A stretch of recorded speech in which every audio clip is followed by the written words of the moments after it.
Bismillahirrahmanirrahim. Alhamdulillahi rabbil alamin. Wassalatu wassalamu ala rasuli rabbil alamin. Nabiyyina wa habibina wa qudwatina Muhammad ibn Abdullah wa ala alihi wa sahbihi wa man walah, amma ba'du. Yang dihormati Al-Fadhil Ustaz Wan Noh selaku pengacara majlis, yang dimuliakan Al-Fadhil Ustaz Zaki dan semua para asatizah Yayasan Islam Kelantan, para imam-imam, ustaz-ustaz, para pendakwah. Assalamualaikum warahmatullahi wabarakatuh. Alhamdulillah, syukur kita kepada Allah Azza wa Jalla kerana pada pagi ini kita dapat bersama dalam satu majlis ilmu yang ana kira kita ni sebagai orang panggil ulang kaji. Kalau kita ngaji pondok ni, kita ni dia panggil kepala mutalaah. Istilah kepala mutalaah maknanya juru acara ya. Kalau nak kira dengan para asatizah imam-imam ni, memang orang yang sudah ada ilmu, yang berilmu dan sudah beramal dengan ilmunya, insya-Allah. Tajuk yang diberi kepada kita iaitulah tentang kepentingan tazkiyatun nafsi lil insan. Kepentingan membersihkan jiwa bagi setiap manusia. Kita sebagai seorang manusia menjadi kepentingan kepada kita belajar ilmu akhlak, ilmu adab, ilmu pembersihan jiwa. Kemudian mari zaman mutaakhir lahir satu istilah ilmu tasawuf. Mana dalam Quran Allah Ta'ala sebut tazkiyatun nafsi. Sebagaimana dalam ayat yang kita baca surah Al-Jumu'ah ayat 2, huwallazi ba'atsa fil ummiyina rasulan minhum yatlu 'alaihim ayati wa yuzakkihim wa yu'allimuhumul kitaba wal hikmah. Mana tazkiyatun nafsi ini satu ilmu yang sangat penting dan sangat besar di dalam dunia Islam, dalam kehidupan manusia. Ataupun dalam hadis Nabi, innama bu'istu li utammima makarimal akhlaq aw salihal akhlaq. Kemudian bila mari kemudian disebut dengan nama satu lagi istilah yang baru, nama dia ilmu tasawuf. Tentang takrif tasawuf itu pun ada macam-macam huraian sebagaimana yang disebut oleh Ibnu Khaldun dan lain-lain. Maknanya kalau kita kata tazkiyatun nafsi ni, tiga perkara inilah yang kita akan bincangkan tentang ilmu akhlak, nak jadi manusia yang baik, manusia yang comel perangai, manusia yang diredai oleh Allah Azza wa Jalla. Boleh? Baik, maka kita dalam ilmu yang kita belajar ini, bagi kita lah masyarakat di sini ada sebuah kitab yang sangat menarik. Nama dia Penawar Bagi Hati. Penawar Bagi Hati. Makna kita ni bagian adalah setakat pengalaman ana. Duduk mengembara dengan dia di seluruh kawasan yang kita pergi lah. Nak kata seluruh kawasan mana tak.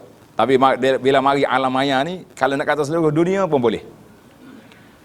Sebab anda jumpa dengan seorang anak kapal, dia naik kapal hok tengah laut dalam 2-3 bulan atas laut.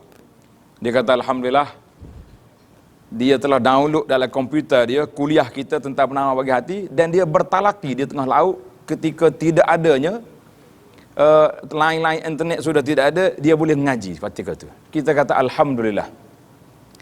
Dunia nak kiamat ni macam-macam kita akan jumpa. Peluang untuk belajar tu banyak. Kita mengatakan inilah di antara perkara yang menjadi kepentingan kepada kita, iaitu penawar bagi hati. Ana rasalah pengalaman kita sesuai dah dengan masyarakat di tempat kita tu. Kalau buat tinggi-tinggi lagi, Dia mengaji boleh tapi tak tahu gapo. Ana ingat waktu khatam kitab tasawuf yang belajar dengan Allahyarham ayah kita dulu. Ada lah orang tua mari tanya dia. Dia kata, Tok Guru, kita ni naik martabak mana agaknya? Oh. Dah je naik. Biar nak minta martabak dah lah, moga khotai kita. Ingat lagi kita belajar kitab apa ni, Minhajul Abidin, Al-Aqabat, Al-Awaiq. Ingat istilah-istilah tu. Allahyarham Tok Guru jawab, bila-bila senyum. Dia kata, puak-puakmu ni boleh makan martabak. Dia kata. Kata mana je Tok Guru kita patut suka naik kau sikit lebar. Dia kata aku tengok maya sunat jak mula 2 rakaat apa kalau ni 2 rakaat lagi tak naik bertarah je. Nak naik martabak. Jadi boleh makan tak martabak je kita ni. Jadi kita kata itulah yang kita kata alam realiti, alam nyata. Kita belajar tapi kita tidak menghayati menaik tarafkan ilmu yang kita belajar. Tadi Al-Fadhil Datuk Dr. Jo sebut tentang solatul jamaah. Nah, kita sebagai imam, anak-anak tanya Al-Fadhil tua imam, mungkin kita ni imam baru-baru lagi tapi ada hak banyak tahun dah jadi imam. Agak-agak hak paling lama tok imam kita sini berapa tahun dah jadi tok imam? Berapa tahun dah? 2011 12 tahun. Ada hak lebih lama lagi. Berapa ni?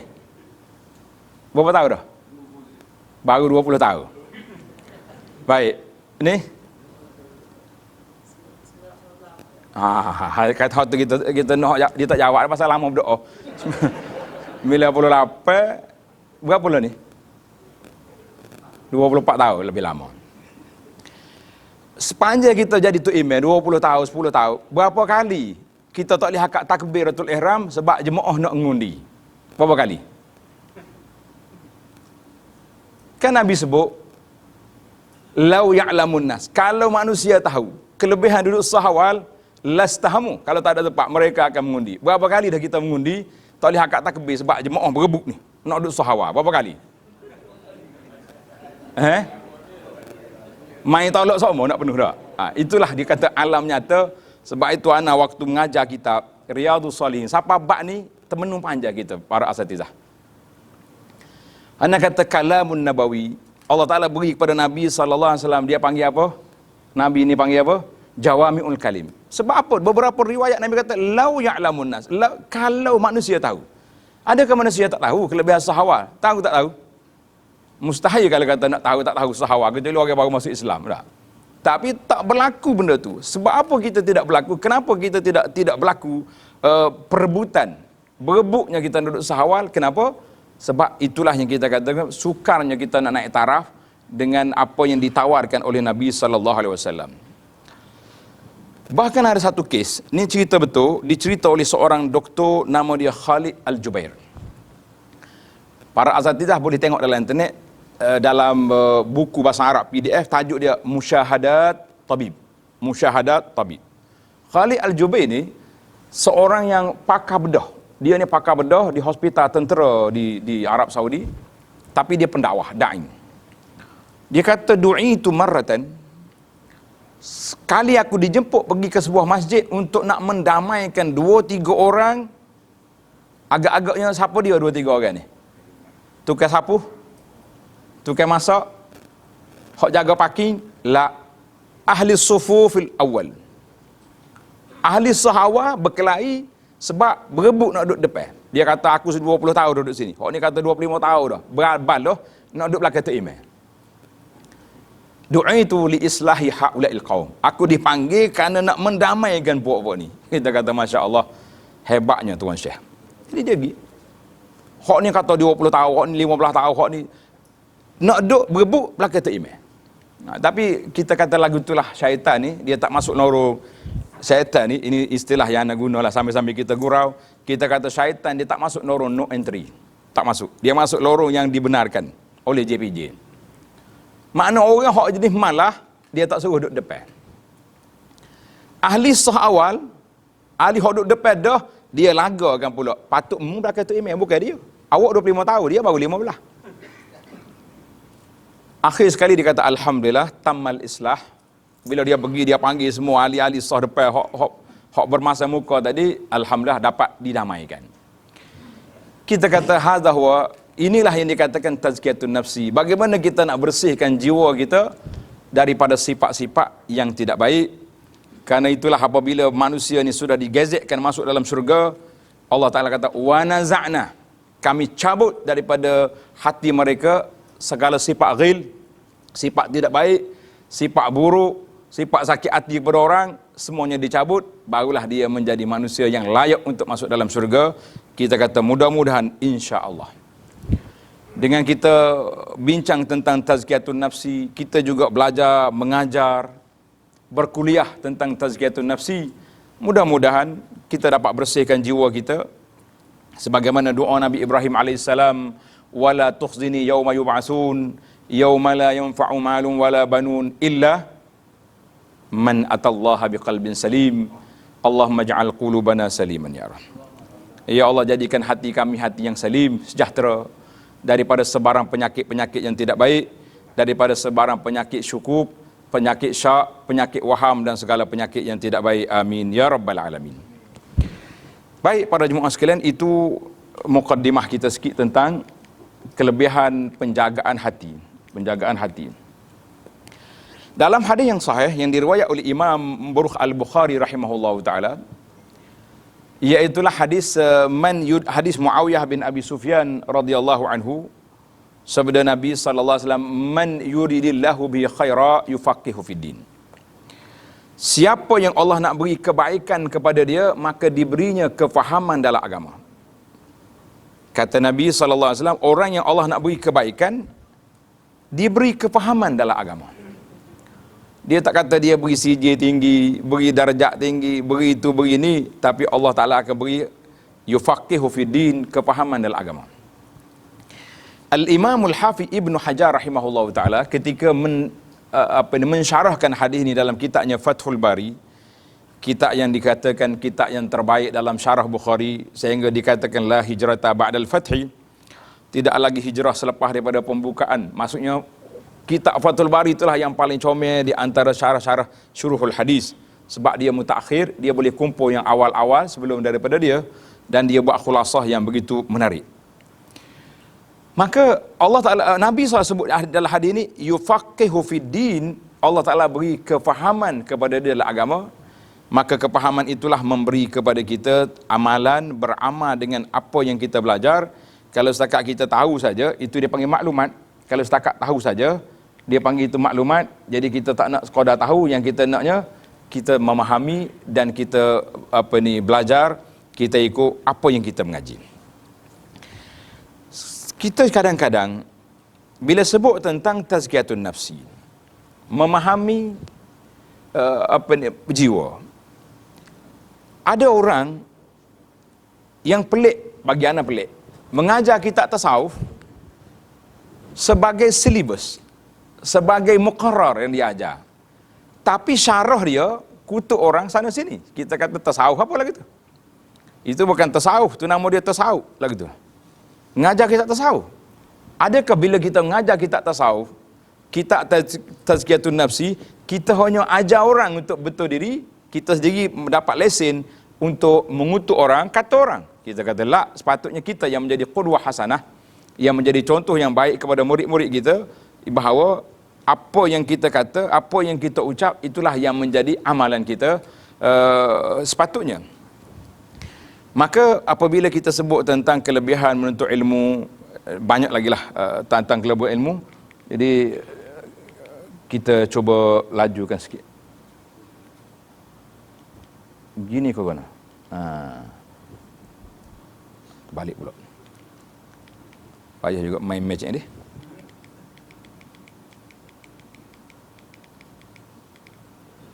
Di antara hadis yang diajar oleh Nabi SAW, iaitulah hadis kita baca pada waktu pagi. Alhamdulillah, bacaan ni ada dalam risalah yang kita bagi ni, risalah kad kuning ni. Orang lain kalau boleh kad kuning takut, kita boleh kad kuning ni insya-Allah. Di antara bacaan selepas solat subuh. Cuba tengok selepas solat subuh, boleh ambil sini. Di antara doa Nabi SAW, kalau boleh kita amalkan, ajar, jadilah bacaan tetap di masjid kita kepada anak-anak mukim, anak jemaah. Dan kalau boleh kita ajar kepada keluarga kita sendiri, selepas solat subuh jangan lupa baca, minta 3 perkara. Apa dia perkara yang kita minta? Yang pertama, Allahumma inni as'aluka ilman nafi'a. Ya Allah, aku minta ilmu yang bermanfaat. Inilah yang sangat penting bagi kita, ilmu yang bermanfaat, bukan ilmu maklumat. Kalau kata ilmu maklumat, mungkin para asatizah kita jumpa sebuah buku yang ditulis oleh seorang orientalis, nama dia Goldziher. Bahasa Arab dia tulis dengan J, Goldziher, macam-macam tulisan. Yang penting orang kafir dia tu. Tapi dia boleh tulis kitab Aqidah Islamiyah. Aqidah Islamiyah. Ada orang pelik, dia tahu, macam mana Syekh? Kafir tulis Aqidah Islamiyah. Kata tak pelik. Kita pun orang banyak juga kita tulis buku tentang ajaran sesat. Nah, buku ajaran sesat ala pahaman tu, pahaman liberal, pahaman sosialis, kapitalis. Ada seorang ni dia suka mengajar soroh. Dia kata atas dunia ni banyak sangat list. Sosialis, kapitalis, berapa lagi? Berapa list? Akhir kali iblis. Tu hak beken sekali kata tu. Nah, banyak sangat dia punya ideologi list ni, akhir sekali hak paling besar sekali, hak yang merusak, ia tentu merusakkan manusia, nama dia iblis. Maka inilah zikir, inilah doa yang maksur dibaca selepas solat subuh. Kita ajar di masjid kita tulis besar-besar supaya para jemaah kita minta, Allahumma inni as'aluka ilman nafi'a wa rizqan tayyiba wa amalan mutaqabbala. Kita minta 3 perkara. Minta ilmu yang bermanfaat, kemudian rizqan tayyiba, rezeki yang baik. Yang ketiga, wa amalan mutaqabbala, minta Allah Taala kabulkan segala amal yang kita lakukan. Maknanya kalau kita beramal banyak tapi tidak kabul, tak ada lah faedah kita gitu kan. Jadi seorang tokoh ulama dia kata, apakah yang dikatakan ilmu itu? Apakah yang dikatakan ilmu? Maka ilmu itu ilmu dia akan pergi kepada hati manusia. Ini yang dikatakan ilmu minal fam ilal qalb. Bagaimana kita nak turunkan ilmu itu daripada hati, daripada mulut ke telinga, ke telinga dan ke hati. Yang kita bimbang hari ini, ilmu yang kita belajar, ilmu yang kita ajar, dia turun sekat telinga aja. Tapi tidak masuk dalam hati. Baik, bila masuk dalam hati, barulah dia panggil asarul ilmi. Kesan ilmu itu melekat dalam jiwa. Seorang tokoh ulama nama dia Ibnu Rajab. Ibnu Rajab ni di antara kitab yang baguslah kalau kita nak belajar, nak baca Lataiful Ma'arif, kitab dia tu. Ataupun Jami' syarah kepada hadis 40 ada 50 dia tu. Dia kata ilmu yang bermanfaat ialah ilmu yang masuk dan mentap dalam relung hati manusia, yang kemudian melahirkan rasa tenang, takut, tunduk, merendahkan diri dan mengakui kelemahan diri di hadapan Allah Azza wa Jalla. Barulah kita kata ilmu itu bermanfaat. Kalau setakat ilmu, tahu maklumat saja, ramai orang tahu maklumat tapi tidak memberi manfaat ilmu itu kepada dia. Dalam kitab sama ada Mau'izatul Mu'minin ataupun Mukhtasar Minhajul Qasidin, 2 kitab ini direngkas daripada kitab Ihya Ulumuddin. Manakala kita mengaji bab akhlak, bab tazkiyatun nafsi, bab tasawuf ni, biasanya rujukan besarnya Ihya. Tapi oleh kerana hemah dah kurang, nak mencari mana yang sesuai dengan masyarakat pun payah, jadi kita syorkan turun kepada Mau'izatul Mu'minin, bimbingan orang mukmin. Ataupun satu lagi kita Minhajul Qasidin oleh Ibnu Qudamah. Dua-dua tu mari daripada asal dia, daripada Ihya. Dalam kitab ni yang ingat takrif yang diberi tentang ilmu yang bermanfaat itu, iaitulah apabila kita belajar ilmu itu mendekatkan kita kepada Allah Azza wa Jalla. Ilmu itu mendekatkan kita kepada Allah, bukan sekadar ilmu itu memberi ruang untuk kita bercakap, memberi ruang untuk kita berhujah, berdebat sana sini, tapi tidak memberi manfaat kepada kita. Sebab apa? Sebab dia tidak beri kepada kita ilmu yang bermanfaat. Baiklah para peserta, para asatizah sekalian, kita akan pergi kepada yang seterusnya. Kenapa perlu menuntut ilmu? Jadi kita kena letak kenapa perlu menuntut ilmu. Jadi sekarang ni medan ilmu yang ada, tak payahlah kita buat medan ilmu sana sini tak. Medan ilmu. Orang buat medan ilmu. Sebenarnya kita ni sebagai imam, anak ni sama ya tarah dengan apa ni, dengan para asatizah semua. Kita ni jawatan imam muda juga, IM juga kita. Waktu nak minta tauliah dulu, Sahibul Samah tanya, kenapa tak naik imam tua? Kata suhu kayak imam muda zaman lo ni. Ha. Tidaklah ni saudara, nak ajak penceramah, oh imam muda orang tu, imam muda orang ni. Patut lepas pada imam muda dia mari pu pula. Ha, pu. Lo ni apa dia pula? Macam-macam istilahnya buat di TV. Nah, jadi kita ni tarah IM dia panggil. Ha, kena tulis IM baru nampak suhu. Dia kata, "Apa IM?" Imam muda. Nah. Ha. Bak gaji yang kita tanya bak dalam bak title tu hebat dah. Baik. Bila kita pegang masjid, maka menjadi kewajipan kepada kita menyusun jadual medan ilmu yang masyarakat nak belajar. Maknanya mesti kena ada ilmu-ilmu yang lengkap. Kita ada ilmu tauhid. Kita ada ilmu fiqh. Fiqh tu kena bagi dua. Satu fiqh ibadat. Satu lagi fiqh muamalat. Kebanyakan hak mengajar di masjid kita banyakkan fiqh ibadat. Orang ni mengajar taharah, orang lain pun taharah pula, lepas tu solat, lepas taharah balik. Kita kata tak boleh lah. Ia ni ibadat, ia ni rubu' al-muamalat. Kena ada. Tapi memang agak sukar lah, sebab ana pengalaman ana dalam perjalanan hidup dakwah kita ni, alhamdulillah, ana balik habis ngaji tahun 2006. 2006 tu hujung dah. Mana 2007 kita mula 8 jilid kitab fiqh manhaji kita khatam. 8 jilid kitab fiqh manhaji daripada awal, daripada kitabut taharah sampai kepada faraid, sampai kepada kitabul jihad khatam. Dan ada rakaman. Kita kata alhamdulillah. Jazahullahu khairah kepada ustaz yang merakam. Tapi makan masa lama tu dekat 10 tahun baru khatam. Anda kata ke orang masjid, kalau tak faham pun tolong dengar bab faraid ni. Sebab sekarang ni faraid mungkin di antara ilmu yang terpinggir.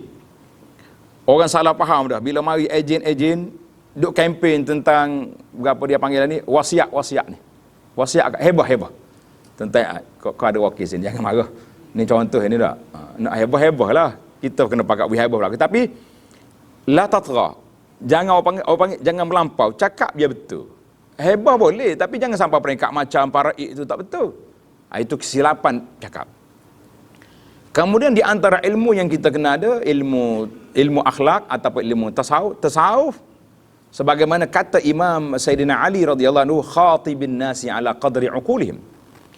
Kita nak bercakap dengan orang kampung biar padat dengan akal dia. Kita apa yang sesuai. Pasal tu anak kata bagi anak kitab yang paling sesuai di antara kitab yang sesuai, bukan itu saja, Penama Bagi Hati di antaranya kalau kita nak mengajar bab tasawuf. Itu pun orang panggil tak habis nak syarah dah tu. Penama Bagi Hati pun banyak dah dia punya apa ni kelebihan yang patut kita hira-hiraikan. Maknanya kalau boleh hamah hak tu pun banyak dah. Nah, 7 anggota yang zahir. Kemudian dia datang pula 10 sifat al-mazmumah yang perlu dihapuskan. Kemudian mari yang kedua, yang ketiga barulah sifat al-mahmudah, 10 sifat yang patut kita perkemaskan. Dalam istilah tasawuf dia panggil at-takhliyah wa tahliyah. Nah, istilah dia apa? At-takhliyah wa tahliyah. Mana kosongkan, isi balik. Macam kita nak kosong air. Nak masuk air ni, hak comel kena buat hak kotor dulu, basuh dulu. Ada orang kata tak apa, basuh pun. Kalau kita masuk hak comel lama-lama dia hilang hak basuh. Tapi lambatlah lagi tu proses. Nak boleh ya. Baik. Itu di antara kitab yang perlu kita ada. Kemudian kita kena ada kitab selain daripada ni, kitab jangan lupa pada tafsirul Quran, pengajian hadis, dan satu lagi kitab yang perlu kita ketengahkan juga pada masyarakat, iaitulah kitab tentang sirah Nabi sallallahu alaihi wasallam. Jarang ada di masjid ngaji kitab sirah. Cuma kitab sirah ni dia jadi bermusim. Bila mari awal tahun kita cakap bab hijrah. Itu pun cakap bab hijrah pun 2 minit, 3 minit ya, lepas tu taklah lain lah kitanya. Nah, kata pindah dah kita pergi. Mana kalau kita bercakap sungguh, contohnya kita ambil sebuah kitab yang ringkas, Ar-Rahiqil Makhtum contohnya. Baik tuan-tuan malam ni, seminggu ni kita nak baca kitab tentang hijratul Rasul sallallahu alaihi wasallam, kronologi dia dengan persidangan Darun Nadwah sampai kepada peringkat Nabi kita bersembunyi dalam gua, Nabi kita berhijrah sampai ke Madinah, kita kata ada maklumat. Bila mari Rabiul Awal pula nak cerita tentang sejarah kelahiran Nabi sallallahu alaihi wasallam dan sejarah perjuangan Nabi, mari bulan Rajab pula nak naik nak Isra Mi'raj. Tetapi biar orang panggil bukan sekadar ceramah perdana, itu motivasi. Kita nak dari sudut ilmiah. Cukup tak cukup dalam masa seminggu ni kita baca. Oh, dia kata payah nak cari penceramah. Ustaz-ustaz semua ni penceramah belaka dah. Nah, penceramah, pendakwah, kita sendiri pun sudah ada maklumat kalau setakat nak baca kitab sirah yang pendek-pendek. Dan kalau kita mengaji di sekolah dulu, Khulasah Nurul Yaqin, kita duk mengajar di sekolah YIK ni pun boleh dah mengajar tu. Dah daripada tingkat 1, tingkat 4 sampai SMU, banyak dah maklumat-maklumat yang kita boleh sampaikan kepada masyarakat. Itu di antara silibus yang kita kena ada, yang kita kena susun atur kepada anak jemaah kita. Tak cukup maghrib, lepas subuh. Tak cukup subuh kita buat kuliah duha. Jadi masa tu ada, peluang yang kita ada. Kalau nak tunggu dia pergi masuk daurah, dia masuk, payah tu. Jadi hak senangnya kita sendiri kita panggil anak buah kita ni, kita di masjid, maka itulah di antara yang terbaik. Maka kita mengatakan apabila kita nak ada menuntut ilmu, iaitulah yang pertama sekali ikhlas dalam belajar, kemudian beramal dengannya, tidak memandang rendah kepada orang yang tidak ada ilmu ataupun kepada guru yang kita nak belajar. Pada itulah hari ini sebagaimana kata di ahli syair, air itu tidak akan naik ke tempat yang tinggi. Maksud dia akan mengalir dia buat. Maknanya kalau orang sombong ni payah nak dapat ilmu. Dan juga kita berdakwah, kalau kita tidak tahu, fas'alu ahla zikri, bertanya kepada orang yang lebih tahu. Itu di antara tanggungjawab kita para peserta sekalian. Yang penting bagi kitanya iaitulah memulai langkah kita ni dengan kita beramal apa yang telah kita belajar. Timbul lagi soalan, kenapa perlu menuntut ilmu? Dia kata kenapa perlu menuntut ilmu? Baik. Ni. Kita pergi kepada seterusnya. Lepas tu dia kena matching acak ni. Ada beberapa hadis tentang ilmu. Para asatizah boleh tengok situlah. Ada sedikit kata-kata motivasi ni. Kata Abu Anas, afallahu anhu wa al-walidayhi. Dia kata masa terus berjalan, umur kita semakin pendek, kubur menjadi dekat. Isikalah masa yang ada dengan ketaatan, dengan ibadat kitanya, dengan zikirnya, dengan kerja kebajikan. Sebagaimana Allah Ta'ala sebut dalam Quran, yauma yahsyuruhum ka'allam yalbasu illa sa'atan minan nahar yata'arafuna bainahum. Mana masa kita tu selalu laju sangat, cepat sangat. Jadi kalau kita ada masa yang sedikit ni, kita tak bagi kepada benda-benda yang bermanfaat, maka kita akan kerugian yang sangat besar. Jadi sekarang ni kita nak masuk kepada tajuk yang kita bincangkan juga, iaitu ilmu itu terbagi kepada dua. Ilmu yang dapat dipelajari secara zahir, iaitulah ilmu umum seperti perkara ibadat, muamalat, segala perkara itu dia panggil yang kita nampak, amalannya nampak.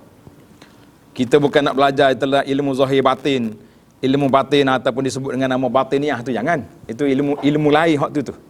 Nah, dia kata kita ni ada syariat, ada hak batin, ada hak zahir. Kata alhamdulillah, benda-benda yang macam ni kita tidak bincang kepada masyarakat. Kalau ada pun kita bincanglah sama-sama kita para asatidzah muzakarah. Adakah ilmu yang zahir, yang batin? Jawabnya ada. Yang zahir itu iaitulah dari sudut amali. Yang batin itu iaitulah ilmu yang berbentuk tazkiyatun nafsi, ilmu dalam jiwa. Kita tidak tahu dalam hati orang. Kalau ada orang mengaku, dia kata dia tahu dalam hati orang, kita boleh pangkah, kita kata ini bohong punya manusia. Mana ada orang tahu dalam hati manusia? Kita tahu ke dalam hati orang? Jawabnya tak tahu. Dalam hati kita, kita tahu. Hati orang tak mungkin orang kita boleh tahu. Cuma kita boleh tengok amarat, tanda-tanda tu nampak lah. Tapi kalau nak kata nak dakwa, aku tahu dalam hati dia, orang ni hati tak baik, orang ni kita kata hayhat, itu perbuatan yang tidak baik. Mana boleh tahu? Yang tahu adalah hati manusia ni Allah SWT. Kerana itu Tuhan sebut dalam Quran, yauma tublas sarair, pada hari didedahkan segala rahsia. Pada hari didedahkan segala rahsia. Bilakah sedar? Pada hari kiamat nanti. Maka ilmu yang kita nak bincang ini tazkiyatun nafsi, iaitulah ilmu tentang jiwa kita, ilmu tentang jiwa manusia. Baik, sekarang ni kita masuk ke muka surat yang pertama dalam kertas yang ada di tangan para asatidzah. Muka surat 1. Ahamiyatu tazkiyatun nafsi lil insan. Kepentingan pembersihan jiwa bagi manusia. Sebab apa penting sangat? Dalam ini ada beberapa perkara, boleh letak nombor lah, ada 8 perkara yang kita akan bincangkan. 8 perkara. Kepentingan membersihkan jiwa. Dia kata li'iddati asbabin, ada beberapa sebab yang patut kita belajar.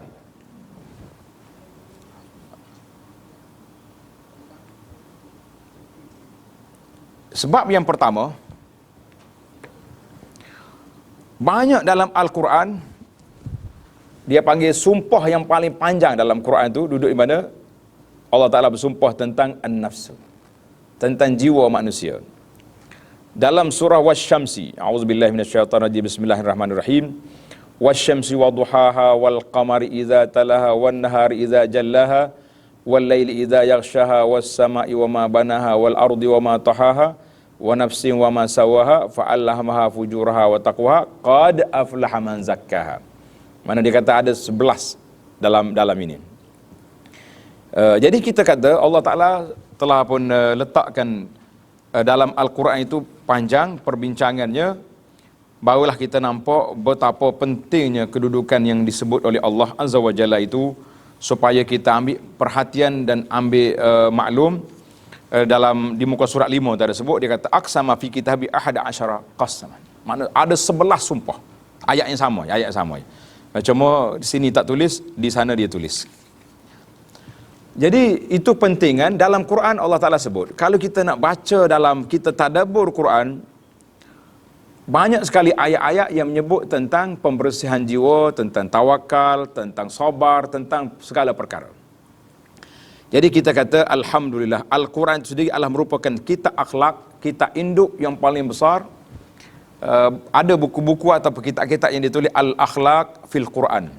Sekarang ni sudah ada 2-3 kitab. Mausu'atul Akhlaq, ensiklopedia akhlak, dia kumpul daripada Quran dan kumpul daripada hadis-hadis Nabi SAW. Kitab Mausu'atul Akhlaq tu ada dalam internet.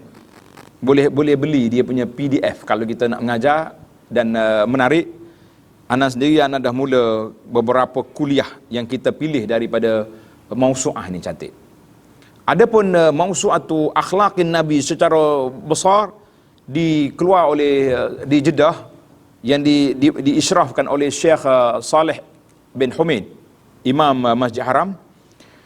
Tajuk dia Mausu'atu An-Nadratin Na'im. Cuba tengok, tulis nama kita ni, Mausu'at An-Nadratin Na'im. Kitab ni ada 10 atau 11 jilid. Dia kumpul tentang akhlak-akhlak yang mulia dan akhlak yang buruk daripada Al-Quran dan juga dalam hadis Nabi SAW. Mana menarik. Kalau setakat kita kata minggu ni kita nak kuliah tentang akhlak yang baik, kita boleh ambil dalam kitab ni. Tajuk-tajuk dia tu memang cukup comel. Kita kata kalau setakat nak buat kuliah tu memanglah satu kitab yang baik. Ataupun Mausu'atul Akhlaq yang dikeluar oleh Maktabah Ad-Durar As-Saniyah, itu pun cantik. Baik, sebab yang kedua yang kita kena pergi kepada kenapa kita nak sibuk dengan tazkiyatun nafsi ni, sebab yang kedua, iaitulah di antara tujuan Allah Subhanahu wa taala hantar mari Nabi sallallahu alaihi wasallam. Dalam ayat yang saya baca di awal tadi, surah Al-Jumu'ah, huwallazi ba'atsa fil ummiyina rasulan minhum, Allah Ta'ala hantar rasul dari kalangan mereka, yatlu alaihim, kerja nabinya baca kepada mereka ayatihi wa yuzakkihim, dan membersihkan mereka, wa yu'allimul kitab wal hikmah wa in kanu min qablu la fi dhalalin mubin. Maka di sini surah Al-Jumu'ah, fakanat, maka jadilah tazkiyatun nufus itu, iaitulah membersihkan jiwa daripada segala kotoran itu, salah satu daripada muhimmatin Nabi sallallahu alaihi wasallam, salah satu daripada kerja-kerja Nabi sallallahu alaihi wasallam. Mana Nabi diutuskan. Banyak hadis-hadis yang menyebut tentang bu'istu, aku dibangkitkan untuk menyempurnakan akhlak manusia. Ada seorang pemuka Arab, ketua Arab ni, nama dia Aktham bin Saifi. Tulis nama dia ni, Aktham bin Saifi. Aktham bin Saifi ni, bila dia dengar Nabi sallallahu alaihi wasallam lahir di Mekah, bangkit di Mekah, dia berpakat dengan puak dia, dia kata kita nak pergi jumpa dia. Kita nak pergi jumpa Muhammad sallallahu alaihi wasallam. Pengikut dia kata, ya Aktham, awak ni bos, awak ni orang besar. Kalau mugi orang kenal, orang tahu siapa awak. Habis mu janganlah pergi, hantar wakil je. Maka Aksam kata, mu pergi, dua orang ni kamu pergi jumpa dengan Muhammad. Tanya dia, apakah ajaran yang dia bawa? Bila dia pergi, Nabi SAW berdakwah dengan Al-Quran. Ini salah satu daripada teknik dakwah yang kita kena tonjolkan. Iaitu dakwah kita ni, kita mula dengan Al-Quranul Karim. Jangan duk cari cerita pelik-pelik bawa kepada masyarakat. Dengan Quran cukup. Nabi membaca ayat yang menjadi, dia panggil anak gurau lah, kita kata ayat penggerak di akhir khutbah. Ayat apa Datuk Imeh? Akhir khutbah, orang tidur pun sedar.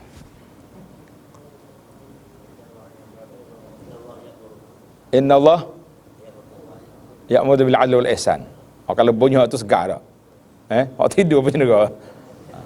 Dia baca ayat ni, tersandar wakilnya Aksam. Bila dia balik, dia kata apa dia? Dia kata keturunan dia begini, dia siasatlah siapa dia nabi gini-gini. Apa ajaran dia? Dia baca ayat tadi, innallaha ya'muru bil 'adli wal ihsan wa ita'izil qurba, sampai ke akhir ayat. Aksam kata, inilah ajaran yang kita cari. Kamu jadilah pengikut yang cepat, jangan jadi orang yang pengikut yang lambat. Maknanya kita kena segera pergi jumpa Muhammad untuk menjadi pengikut dia, masuk Islam segera. Artinya dakwah Nabi sallallahu alaihi wasallam bermula dengan mana? Dengan mengajak manusia kepada makarimul akhlak. Sebab tu Nabi kita 10 tahun awal di Mekah hanya mengajak manusia kepada tauhid dan juga kepada makarimul akhlak. Orang duk kaji, apa yang dia orang buat 10 tahun? Solat belum turun. Solat difardukan pada malam Isra' Mi'raj. Isra' Mi'raj lepas pada 10 tahun selepas kewafatan Sayyidah Khadijah dan matinya Abu Talib. Tapi sebelum itu apa yang dia buat? Apa yang Nabi SAW didik Sayyidina Abu Bakar dan sahabat-sahabat yang begitu hebat, sehingga kena Abu Bakar menjadi seorang pengikut setia yang tidak berbelah bagi. Waktu Quraisy mencari poin untuk nak hentam Nabi sallallahu alaihi wasallam dan nak meragukan Sayyidina Abu Bakar, bila? Selepas Nabi turun daripada Isra' Mi'raj. Nabi turun, Nabi duduk dekat Kaabah, Abu Jahal datang. Dia tanya, Muhammad, ada benda baru ke? Ya, ada. Apa dia? Dia kata, aku pergi Baitul Maqdis semalam. Hai? Cakap biar betul, Mat. Nah, betul lah ni. Kalau betul, aku nak pergi kerah orang, mu jangan lari duduk sini.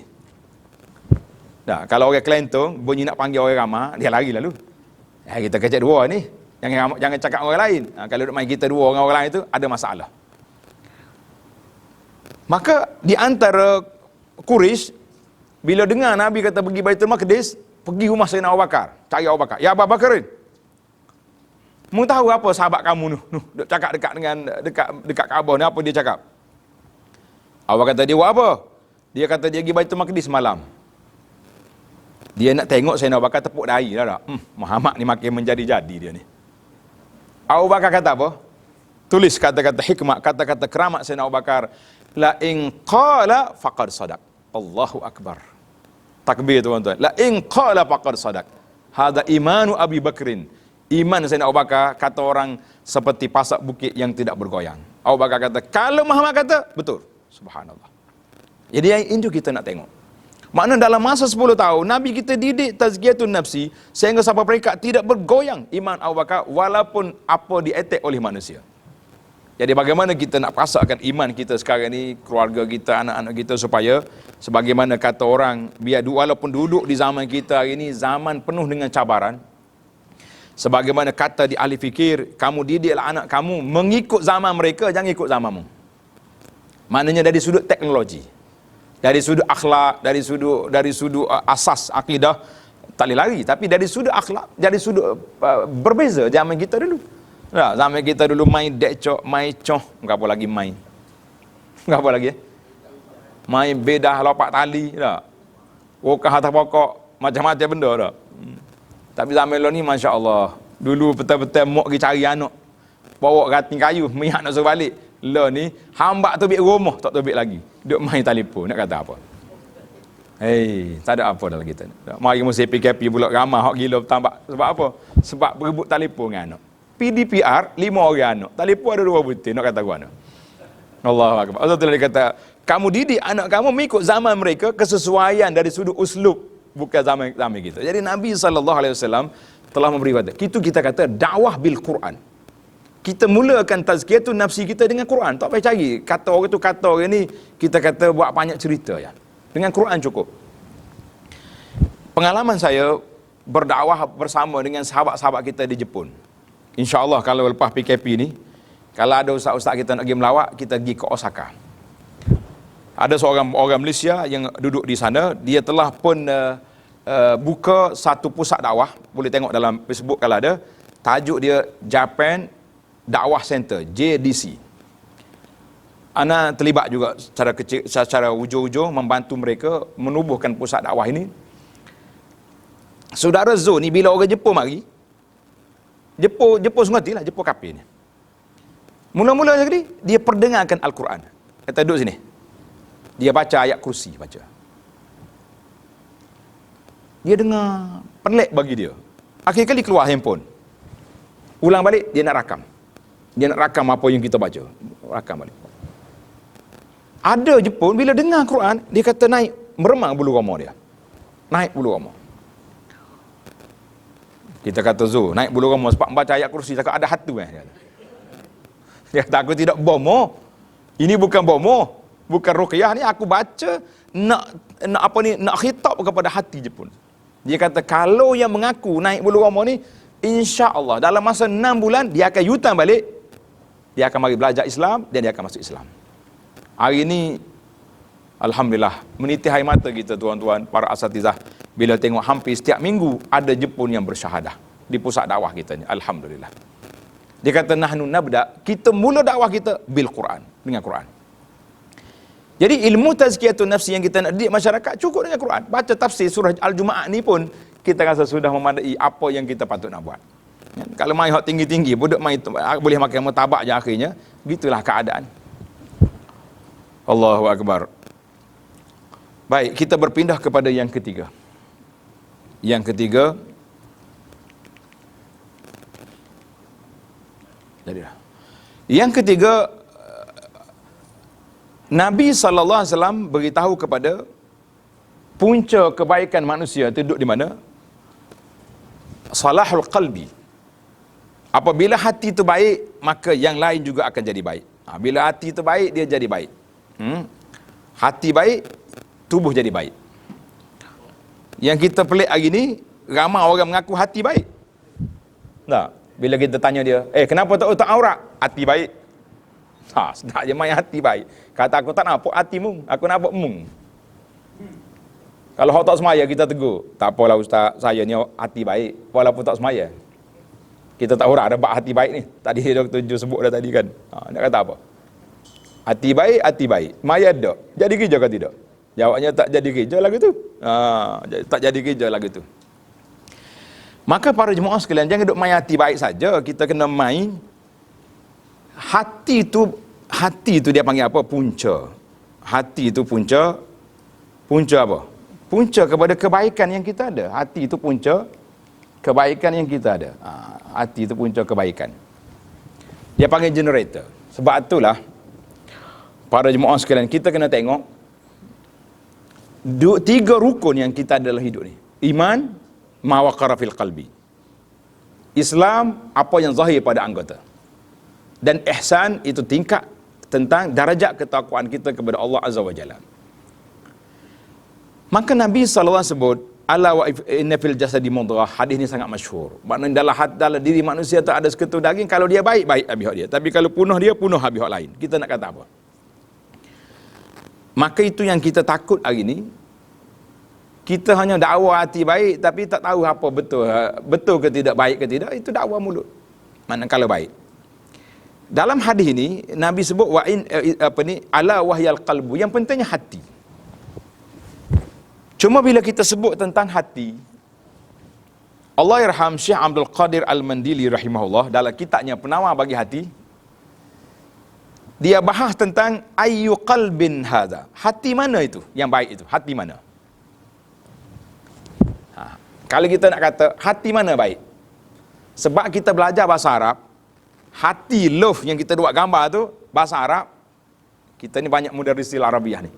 Apa makna hati tu? Hati yang love. Kabid. Al-kabid. Tak. Tak, kalau qalbun tu jantung. Hati tu. Hak gambar love tu.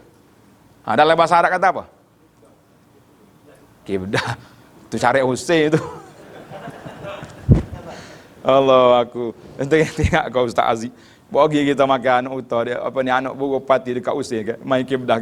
Sekali dengan bulu-bulunya akak mari Allah. Orang ngaji mesti tengok. Al-kabid tu mana hati mana kabid? Tapi kalau kata qalbun, jantung yang pam darah. Sebab itulah ulama duk bahas hati mana yang baik. Hati ni ke hati mana? Tapi memang dia tunjuk di hati kan. Kita kata kalau hati baik kita tunjuk sini. Kalau orang tak cerdik ni. Nah. Al-aqlu, di mana ke akal, di mana ke hati? Allah. Itu dia panjang pula perbahasa. Kita tak usah masuk. Hok pelik-pelik jangan masuk. Kalau masuk tak ada faedah. Cari tak jumpa. Yang pentingnya kata Syekh Abdul Qadir, hati nurani. Hati nurani. Kalau hati jantung yang berpang darah, hak ni kalau dia jahat, orang kaya boleh tukar hati tu. Boleh tukar. Spare part banyak. Ana jumpa dua doktor besar di tempat kita ni, Kota Baru ni. Doktor pengarah. Anak dia seorang belajar di India, belajar medik. Seorang belajar dari orang putih. Kata Datuk, di antara dua anak ni hak mana bisa? Dia kata bisa India. Sebab apa? Dia ngaji bagi ori. Kalau nak belah banyak semoti. Rupanya banyak bahas itu. Kalau hak ni banyak teori, banyak alat-alat ni. Jadi kita kata hati itu al-qalbu, iaitu hati nurani yang ada, yang terpasok dalam jiwa manusia, itu yang kita nak betulkan. Baik. Maka kata Imam Abu Hurairah radhiyallahu anhu, tengok dalam kertas tuan-tuan tu ada. Kalau tak jadi slide pun tengok sini. Kata di Abu Hurairah radhiyallahu anhu, al-qalbu malikun. Hati itu raja. Wal a'dha, anggota-anggota kita ni tentera dia. Fa iza tabal malik, apabila raja tu baik, baiklah dia punya anggota. Samalah dia tafsir kepada hadis Nabi sallallahu alaihi wasallam. Baik, kita berpindah pula kepada yang keempat. Kepentingan tazkiyatun nafsi kepada jiwa manusia. Kenapa? Annahu la najata lil 'abdi yaumal qiyamah, tidak selamat seorang manusia pada hari kiamat kecuali hatinya baik. Wala sa'adata lahu fil akhirah, tidak ada kebaikan di akhirat kecuali apabila dia dapat qalbun salim. Sebagaimana doa Nabi Ibrahim alaihissalam dalam surah Asy-Syu'ara 87 89, Ibrahim doa, wala tukhzini yauma yub'atsun yauma la yanfa'u malun wala banun illa man atallaha biqalbin salim. Jadi ayat tu tak cukup satu mahalus syahid tak ada, gugur dalam tulisan tu. Tambahlah illa man atallaha biqalbin salim, kecuali orang yang datang bertemu dengan Allah Taala dengan hati yang sejahtera. Hati yang sejahtera. Baik. Apa makna hati sejahtera? Kata di para ulama tafsir, makna hati yang sejahtera itu Iaitu apa mana hati sejahtera? Ini yang kita duk bahas hati tadi. Hati mana kita duk cari tekan dalam gambar tu. Biar dulu kita naik ke tempat kita tadi. Ini menarik kata-kata ni. Illa man atallaha biqalbin salim, hati yang sejahtera itu iaitulah hati yang selamat daripada dua penyakit. Kena tulis di kertas tu. Nanti kita tanya apa ni pula. InsyaAllah hak mana boleh jawab, kita bagi hadiah. Ustaz Ki ada kat belakang tu. Nama kita duk jawab hadiah tu, tak ada susah. Baik. Kata di para ulama tafsir, hati yang sejahtera iaitulah hati yang selamat daripada dua perkara. Yang pertama, selamat daripada syubhat, segala kesamaran, keraguan, segala perkara yang tidak baik, itu selamat dari sudut akidah. Yang kedua, sejahtera daripada syahwat. Syahwat ni lah penyakit-penyakit yang ada ni, dengan riaknya, dengan ujubnya, dengan takaburnya, dengan macam-macam istilah yang kita ada, kita kata itulah hati yang sejahtera. Dalam tafsir, kalau para asatidz tengok tafsir surah Asy-Syu'ara, alhamdulillah hana diberi kesempatan oleh Allah Azza wa Jalla sepanjang PKP baru ni, kita tak boleh nak pergi mana, masjid pun tutup, surah pun tak buka, jumpa pula dengan alam maya ni. Jadi kita boleh baca tafsir sepanjang PKP sampai hari ini sudah masuk juzuk yang ke-24. Mana 24 juzuk. InsyaAllah kita akan khatamkan. Ana duduk mikir nak letak nama apa tafsir ni. Ada orang cadang tafsir PKP. Jadi ke lah gitu. Mana yang mula tafsir zaman pergerakan. Jadi siapa di ayat ni, satu cerita yang kita rasa ialah tak cerita ada dalam kitab tafsir kata, wala tukhzini yauma yub'atsun. Doa Nabi Ibrahim AS ini di akhirat esok, bapa dia Azar, tokek berhala ni lahir bangkit dalam keadaan hina. Pada waktu dah Ibrahim ulang balik doa dia, ya Rabbi, mana doa aku, wala tukhzini yauma yub'atsun. Ya Allah, mana kau doa aku, jangan hina aku pada hari dibangkitkan ini. Ketika itu Allah SWT tukar ayah dia Azar tu, tukar rupa dia sampai orang tak kenal, summa turiha finnar, dan dicampak dalam neraka, waliyazubillah. Tuan-tuan boleh tengok dalam hadis itu jelas yang menyebut tentang wala tukhzini yauma yub'atsun. Sebab itulah kalau kita nak jadikan doa, ayat ini memang menyentuh perasaan. Ya Allah, jangan hina aku pada hari dibangkitkan. Bila yauma la yanfa'u malun wala banun, hari yang tidak berguna harta dan anak pinak. Kita dalam ulama tafsir kata hari itu waktu di mahsyar. Tapi anak kita berguna, harta kita berguna. Bila masuk dalam syurga nanti, bila waktu hisab lain. Tapi waktu itu tak ada anak, semuanya lari, keluarga-keluarga pun kita lari. Sehingga kan ahli-ahli motivasi kata, kita ni bila kita mati, poket tidak kai kapan tak ada poket. Kai kapan tak ada poket. Maknanya bukan mana harta tu hilang terus guna dia. Baik, ada kata-kata yang menarik. Tengok dalam gambar kita, nampak ke tak? Kalau tak nampak, kita bagi lepas ni kita share ke grup daurah ni. Kata di Umar bin Abdul Aziz rahimahullah taala. Sayyidina Umar bin Abdul Aziz rahimahullah, dia kata apa? Adrakna salaf. Kami dapati ulama-ulama salaf. Umar bin Aziz ni peringkat awal, dia ulama tabi'in. Kan? Dia jadi gubernur di Madinah tahun 90 lebih. Kan? Waktu pembesaran Masjid Nabi. Dia kata adrakna salaf, aku jumpa ramai ulama-ulama salaf di kalangan para sahabat, wahum la yarawna al-ibadah fi as-sawmi wala fi as-salat walakin fil kaffi an a'radin nas. Mereka tidak kata ibadat itu solat, puasa saja, tapi ibadat itu juga termasuk daripada menahan diri daripada bercakap hal peribadi orang. Allahu Akbar. Faqaimul lail, orang yang berdiri malam, wasaimun nahar, buah puasa pada siang hari, tapi kalau dia tak jaga lidah dia, aflasa yaumal qiyamah, orang ini tetap akan jadi muflis pada hari kiamat. Karena itulah para asatidzah sekalian, di antara motivasi kita kepada kita sendiri, kepada masyarakat kita, bawalah cerita-cerita tentang bagaimana orang muflih di akhirat. Mudah-mudahan kita juga mengawal diri kita daripada cakap benda-benda yang tidak baik. Baik, kita berpindah kepada yang kelima. Yang kelima, an-taqyim indallah. At-taqyim maknanya penilaian kita di sisi Allah Azza wa Jalla. Di mana penilaian kita di sisi Allah Azza wa Jalla, iaitu nilai kita di hati kita. Nilai kita di hati. Setakat mana? Apa yang hati yang kita buat?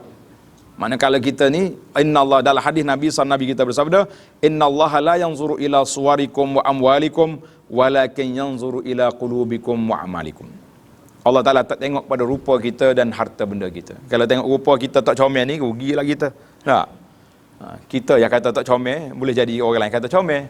Sebab itulah kata orang, kata di masyhur, kata-kata menarik daripada Imam Syafi'i. Dia kata, likulli saqitatin laqit. Setiap benda gugur, ada je pemungut. Kita kata tak comel, orang lain kata comel.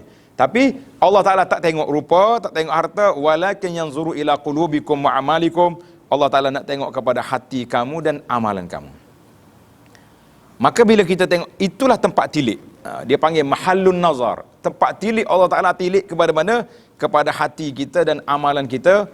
Kemudian isu yang keenam, qadiyatun nafs. Isu jiwa. Mengenali jiwa manusia, nak memperbaiki jiwa, itulah yang menjadi agenda besar di kalangan para ulama salafus salih. Seorang tokoh salaf nama dia Yusuf bin Asbat. Di antara doa dia kata, Allahumma arifni, ya Allah perkenalkan aku ni sendiri. Aku nak kenal jiwa aku ni. Sebab dalam jiwa kita kena tahu siapa kita. Kita ni jenis suka apa? Suka dipuji, suka dibodek, suka macam-macam. Maka kita tak dapat mengetahui jiwa kita betul tak betul kecuali apabila Allah Subhanahu Wa Taala dedahkan kepada kita. Kalau Tuhan dedah, kita nampak. Tapi kalau kawan dedah, jangan main. Perang dunia jawab dia. Kita nak cari kata-kata ulama besar seperti kata-kata Sayyidina Umar. Bila orang mari tegur Sayyidina Umar berdoa, rahimahullahu mra'an ahda ilaina uyubana. Umar kata, semoga Allah Ta'ala beri rahmat kepada sesiapa yang menyampaikan kepada kami kelemahan kita. Mana agak kita? Kalau kita nak belanja orang, tiba-tiba dia mari kritik kita. Jadi belanja ke tak jadi? Putus lalu dia ni. Baik orang depan ni, senara dia tak ada dah. Kita panggil orang lain pula. Kalau hak puji, bayar pakai meja. Baik. Maknanya, dan kata Sahal bin Abdullah At-Tustari rahimahullah, ma'rifatun nafsi akhfa min ma'rifatil adu. Dalam nota dia tu. Ma'rifatun nafsi, mengenali jiwa sendiri itu lebih sembunyi daripada mengetahui uyubun nafsi. Kita nak tahu keaiban diri kita tu yang tersembunyi lebih sukar daripada kita nak kenal musuh kita. Sebab musuh kita tahu dia musuh.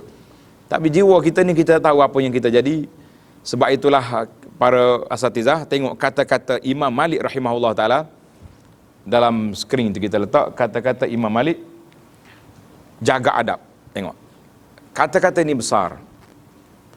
Kata Malik, iza ra'aitar rajulu yudafi' anil haqqin. Bila mu tengok seorang itu mempertahankan yang benar, fayashtumu wa yasubbu wa yaghdab, tapi dengan mulut yang celupar, menata, bodoh, bengong, macam-macam tuduhan yang lempar, fa'lam annahu ma'lulun niyah. Kamu ketahuilah orang tu walaupun dia dakwa dia sebagai pejuang apa saja pun, tapi niat dia tidak baik. Sebab li'annal haq la yahtaju ila hadza. Imam Malik kata, nak mempertahankan benda baik, tak perlu maki, tak perlu sumpah, tak perlu mencarut, tak perlu kata uduh pada orang, cukup dengan kita nyatakan kebenaran. Sebab itulah kita hari ini, para asatizah, para imam, kita nyatakan yang hak. Tanpa kita maki, kita kutuk, kita pukul orang yang pelik-pelik, jangan. Sebab apa? Itu bukan daripada ini. Yakfil haq. Kita nyatakan yang hak, cukup orang itu mengenali perkara yang benar, maka itulah yang dikatakan oleh Imam rahimahullahu ta'ala. Jadi para asatizah sekalian, banyak sebab-sebab. Yang ketujuh, ihtimamun Nabi sallallahu alaihi wasallam Nabi kita sangat mengambil berat tentang doa untuk memperbetulkan jiwa, memperbetulkan nafsu. Di antara doa, Allahumma alhimni rusydi wa'azni min syarri nafsi. Ya Allah, berilah ilham, tunjuklah kepadaku jalan yang baik, jauhkanku daripada kejahatan diriku. Allahumma jaddidil iman fi qulubina ya muqallibal qulub. Dan banyak doa-doa yang maksur yang kita boleh cari, boleh ambil untuk menggilapkan hati kita, insya-Allah. Kemudian yang ke-8, ghaflatu ba'd du'ah, maknanya sebahagian daripada pendakwah ni kadang-kadang dia terlepas pandang, kata orang sekarang, tentang isu qadiyatun nafsi, isu memperbaiki jiwa. Maka bila kita lupa tentang nak baik jiwa, kita duk ajar orang yang suruh jadi baik, ngajar kita tasawuf tapi mulut tidak tasawuf. Ini yang jadi kita bimbang hari ni. Sebagaimana Allah Ta'ala sebut dalam Quran, wala takunu kalladzina nasullah fa ansahum anfusahum ulaika humul fasiqun. Suruh orang buat baik.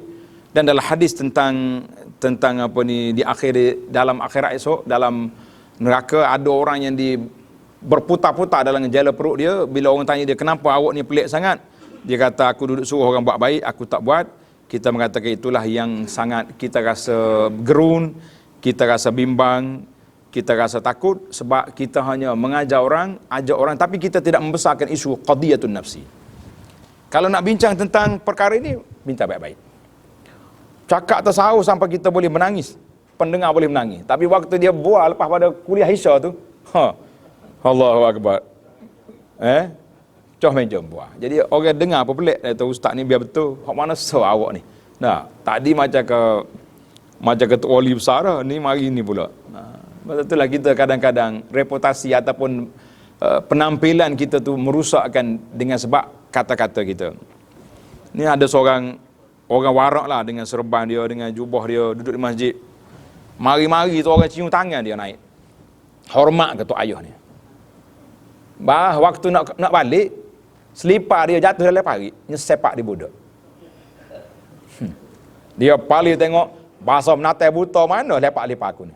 Allah tak ayah, kita baru sudah cium tangan, mujur tak cium kaki dia. Mari bersopoh tangga ni pakai klik saja.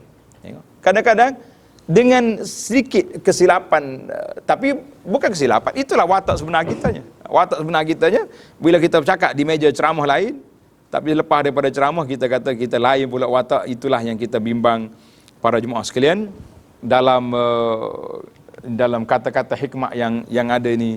Elok kita baik. Dia kata sebab-sebab hilangnya ilmu. Anak banyak kumpul kata-kata hikmah ni sebenarnya untuk memperingatkan kita.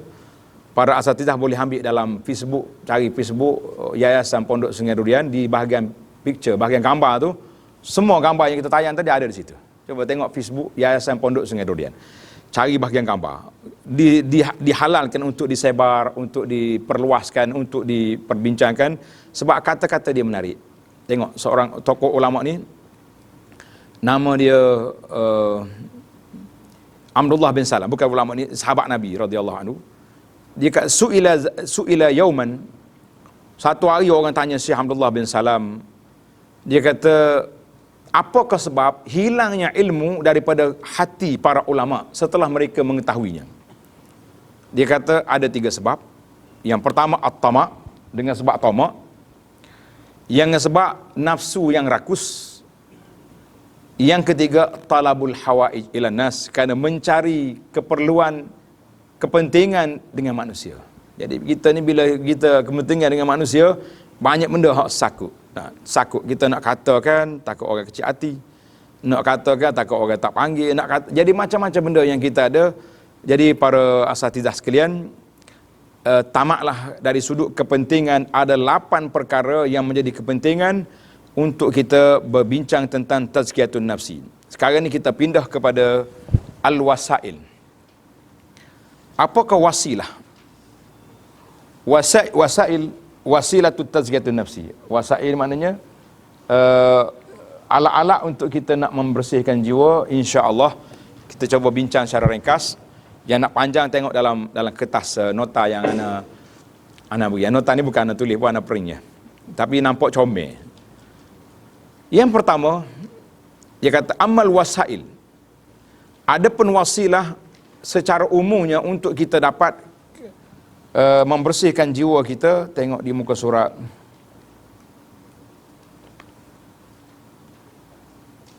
muka surat 8. Muka surat 8 ada. Di skrin tu mungkin kecil, halus. Al-amal ala tathirin nafsi. Kita kena berusaha untuk membersihkan jiwa kita daripada akhlak-akhlak yang buruk. Daripada akhlak yang buruk. Seperti riya, ujub, syuh, bakhil, tamak dan sebagainya. Cuma kita nak beza sikit di antara riya dengan sum'ah. Apa beza di antara riya dengan sum'ah? Riya, kita waktu kita buat, kita nak tunjuk ke orang. Berlakunya riya. Sum'ah, benda dah selesai. Sudah dah. Tapi kita nak tayang kepada orang. Itu yang kita takut. Dan ada dua-dua tu takut. Satu lagi yang merusakkan manusia ni juga, apabila dia mengungkit kebaikan yang dia buat. Itu juga bahaya. Mana ada orang kaya, orang baik-baik dalam sebuah kampung. Dia tengok budak miskin, dia taja. Dia bantu sekolah. Habis menengah masuk universiti. Habis universiti, budak ni boleh kerja. Balik-balik kapal bawa kereta. Tak kenal dah pakcik. Mungkin lama tak jumpa. Salahnya tak tegur dengan cara yang sesuai lah, kita kata. Sebagai ayah angkat. Hanya maki dia dah. Mu ni aku. Sudah.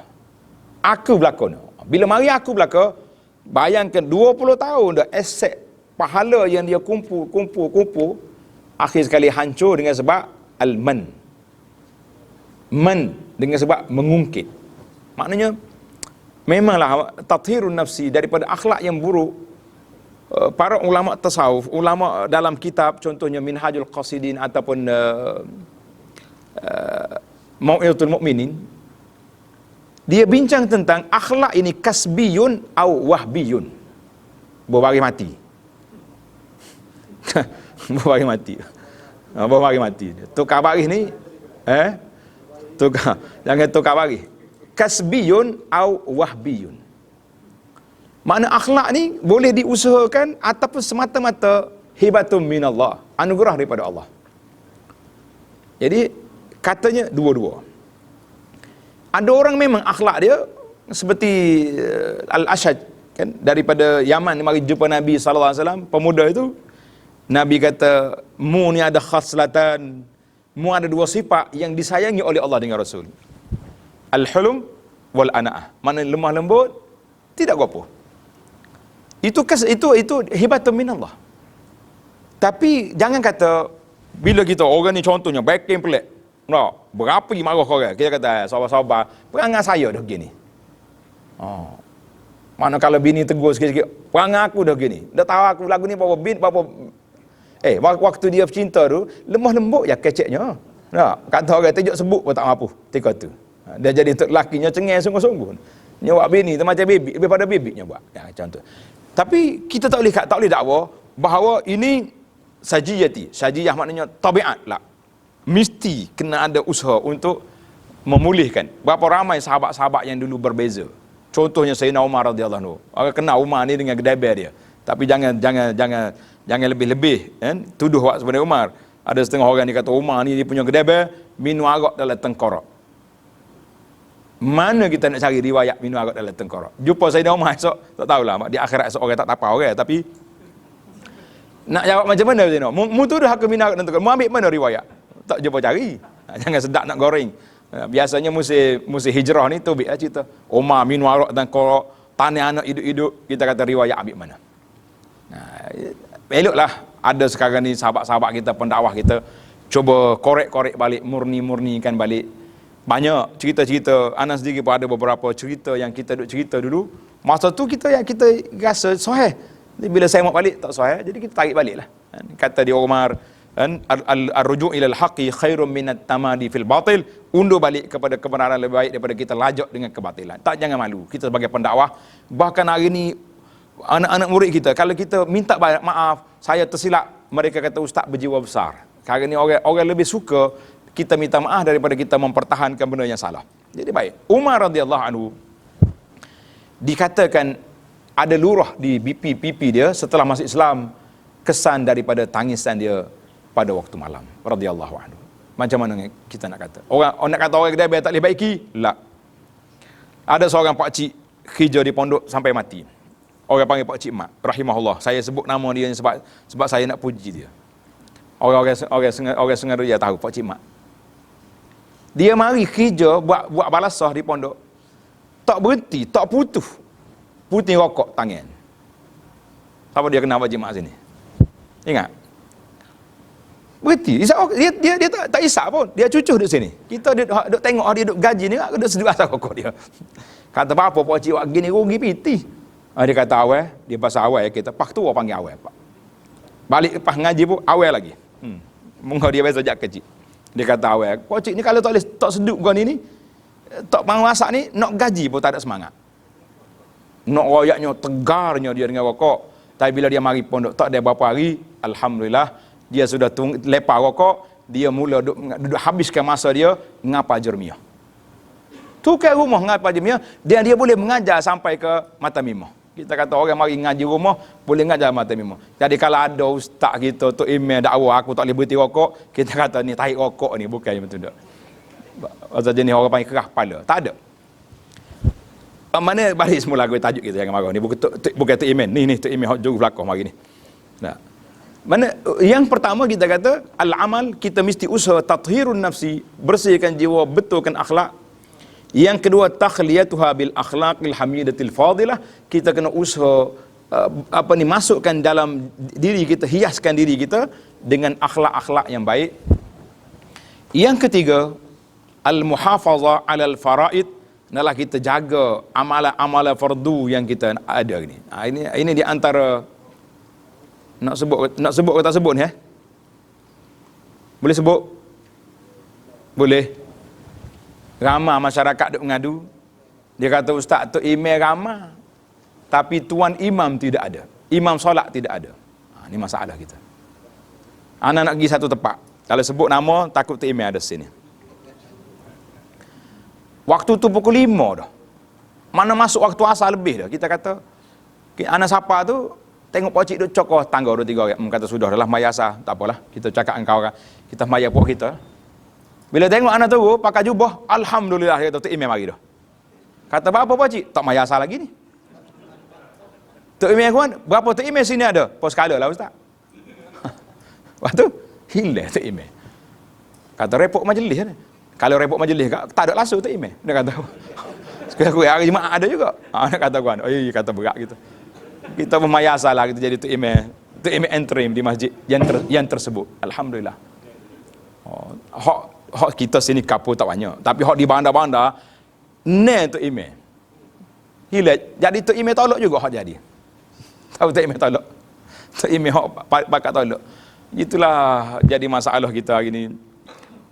Semalam alhamdulillah imam besar dah tunjuk dah skin elang sagu hati yang kita anggap situ sagu hati lah. Kalau kita nak ambil gaji dengan ibadat, bahaya kita.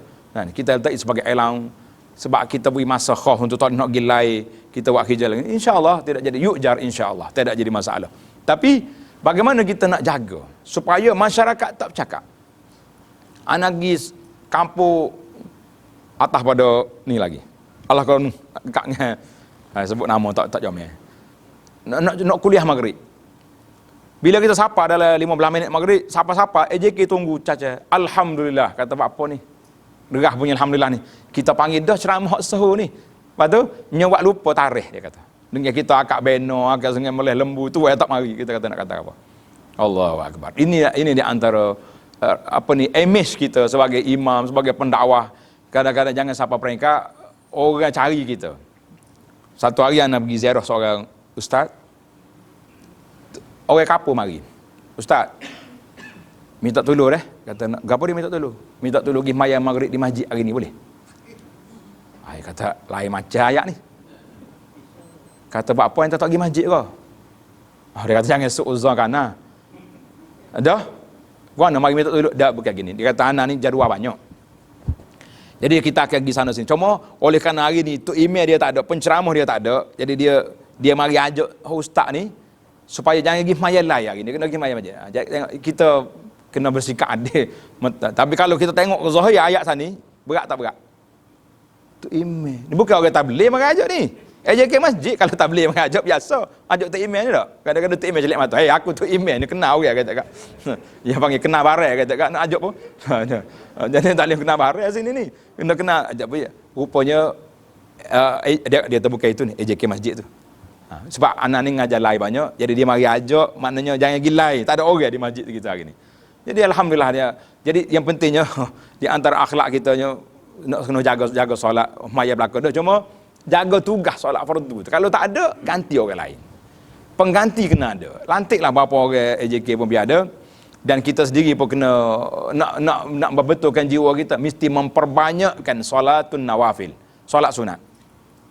Ana sekarang ni ada satu projek yang ana buat. Kalau Tok Imam boleh perpanjangkan, ana kata Abu Anas afallahu anhu wa an walidi kata jazakumullahu khairan. Satu projek yang ana kempen, nama dia projek mega mampu milik. Sedap projek ni. Bunyi projek mega, gamak kau nak boleh balak batai dua. Nah. Gapo dia ustaz projek mega ni? Kita nak kempen hadis Nabi yang diriwayat oleh Ummu Habibah radhiyallahu anha, Ramlah binti Abi Sufyan.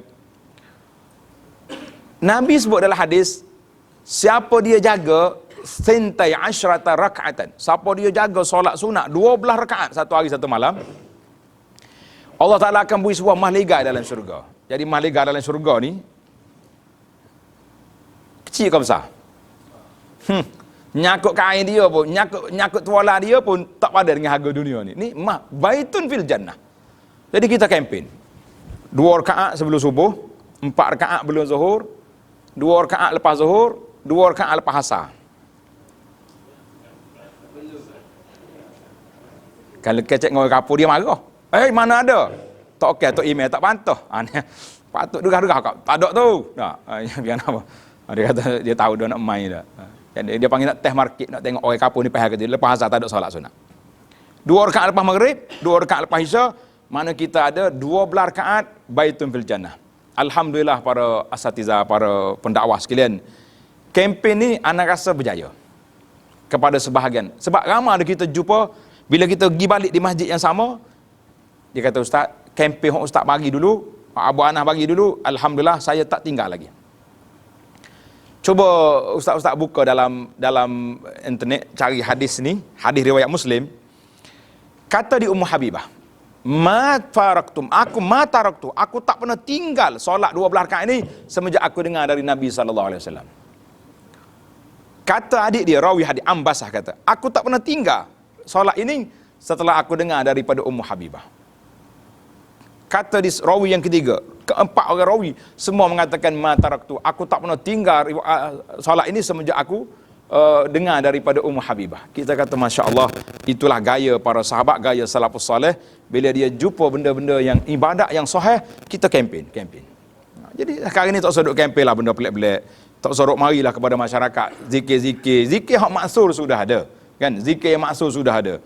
Sebab itulah ana bila mula-mula ana balik dulu tengok kita pergi surah ni macam-macam zikir lepas maya ada. Yang ni mula dengan astaghfirullahalazim. Yang ni mula dengan alhamdulillahilladzi lam yattakhiz walada. Yang ni mula dengan al-Fatihah. Kita kata hak mana hak jadi. Setelah ana buka kitab, ustaz-ustaz boleh balik buka kitab Mughnil Muhtaj. Al-Khatib Asy-Syarbini rahimahullah taala dalam kitab dia Mughnil Muhtaj, dia susun zikir betul-betul maksur daripada Nabi sallallahu alaihi wasallam. Mula dengan astaghfirullah, Allahumma antas salam wa minkas salam tabarakta ya jalul ikram. Kemudian dalam ni ada 10 bacaan. 10 bacaan yang warid daripada Nabi sallallahu alaihi wasallam, zikir yang maksud lepas solat. Kenapa kita tak nak ajar kepada masyarakat? Kita ajar dia orang ni, biar dia boleh berdikari. Kalau dia contohnya kalau kita nak kelang kabut, kita nak lorak, tak. Kita baca sikit ya, astagfirullah, kita doa. Makmum tidak kerugian sunnah Nabi sallallahu alaihi wasallam ni sebab dia ada masa untuk dia sudah hafal. Dan pesanan saya lah kepada imam-imam muda dan tua, kalau panggil penceramah mari kuliah maghrib perdana, rengkahlah zikir tu. Kadang-kadang nyembui panjang. Boleh kita pukul 8, 8:30 isya dah. Mari 100 kilometer. Nak berhenti tak gamak, tak berhenti bunyi jar dah. Jadi itu dia panggil fiqhul imamah. Di antara fiqh kita untuk imam ni, kalau tamu mari beri peluang. Mana kita zikir tu biar ada zikir lepas solat, kemudian bagi dia. Terus duduk panjang. Ada satu kes cerita sungguh ni. Nak tahu nama ke tak sih? Kalau tahu nama ke marah demo ni. Ustaz kita nak pergi ceramah kuliah subuh. Tok imam tak kenal ke penceramah, dia berzikir sampai dekat naik matahari. Ustaz kata hamba kelik dah. Hamba balik. Faham dah tu. Mana kita kadang-kadang bila kita penceramah mari, orang zikir panjang-panjang ni macam tak sudi terima, yang nampak cara. Sebenarnya bukan tak sudi, tapi cara kita, rutin kita tu lagu tu, jadi main lagu tu. Jadi kena ingat benda-benda lagu tu kena ingat. Tama-tama penceramah jemputan. Kalau penceramah tak jemput tak apa, dia mari pula minggu depan, tak habis tajuk. Tapi hak jemputan ni kadang-kadang kita sediakan satu bahan kuliah, satu tajuk yang kita nak bahas, 1 jam biar cukup. Jadi masa bagilah peluang. Pakuan ada kita ni. Yang kelima, di antara sebab-sebab yang boleh tazkiyatun nafsi, tadabbur Al-Quran. Kita kata tadabbur Quran, dia berbeza dengan tafsirul Quran. Tafsir Quran mana kita baca tafsir dari sudut hukum, tapi tadabbur ni kita nak ambil ayat ni, nak ambil ayat.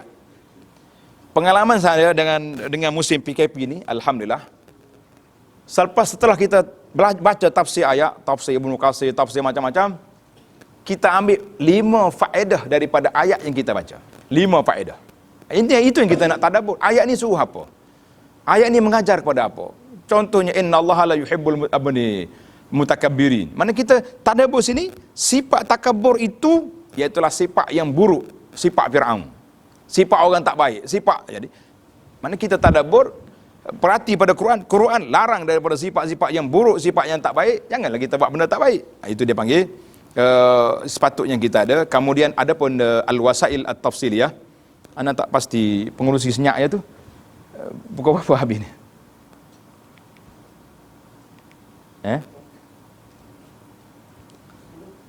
12:30 habis ni. Kita nak buat bicara lagi ni. Banyak ta'liqat daripada para asatizah ni. Siap dah mic ustaz-ustaz nak hurai pula ni. Jangan tanya, nak suruh tambah, nak suruh dia panggil isra', menyuburkan lagi perbincangan kita ni insya-Allah. Sebab para asatizah ni pendakwah hebat-hebat belaka ni insya-Allah. Jadi kita pergi kepada al-wasail at-tafsiliyah.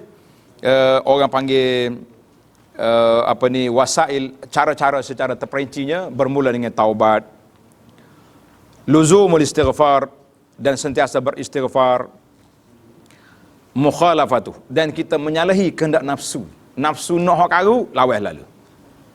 Sebab itulah kata di seorang qasidah, dia kata an-nafsu katifli in tuhmilhu syabba ala hubbir rada wa in taftimhu yanfatimi. Ingat ke qasidah tu? Kau tak ingat? Aku tengok dalam muka surat berapa tu? Muka surat 7. Tengok dalam muka surat 7. Cantik dia punya qasidah ni. Kita hafal ajak budak lagi. Allah yarham ayah kita ni selalu dia baca qasidah ni. Dia kata an-nafsu katifli. Nafsu kita ni macam baby. In tuhmilhu, kalau kamu biarkan dia, syabba ala hubbi rada, dia duk pek sampai ke besar. Tuk naik gigi pek lagi. Nah, pergi supermarket gata kau mak nak pek. Mak kata pek apa depan orang ni. Wa in taftimhu yanfatimi. Tapi kalau kamu lepaskan pek, boleh je. Nah, macam kita lah ni, isteri yang bekerja, wanita yang ibu yang bekerja ni 2 minggu ya, pek anak. 2 minggu lepas ada tegak. Swasta kau ibu akak. Ibu akak pula mari New Zealand, nak mari di Australia. Hak tu lopak molek anak kita lah ni. boleh mak akak besar-besar dah. Lopak molek. Dia itu baiklah.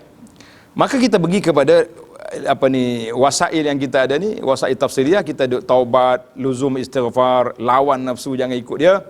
Taubih mana? Dia panggil al-mu'atabah dalam istilah tasawuf. Mana kita tengok nafsu kita buat benda tak baik, kita cerca dia. Kenapa awak hari ni 5 orang mengupak orang pagi tadi? Dalam grup habis mu share poster-poster fitnah kepada orang. Kita mu'atabah. Kita senang ya, kita nak fitnah pada orang.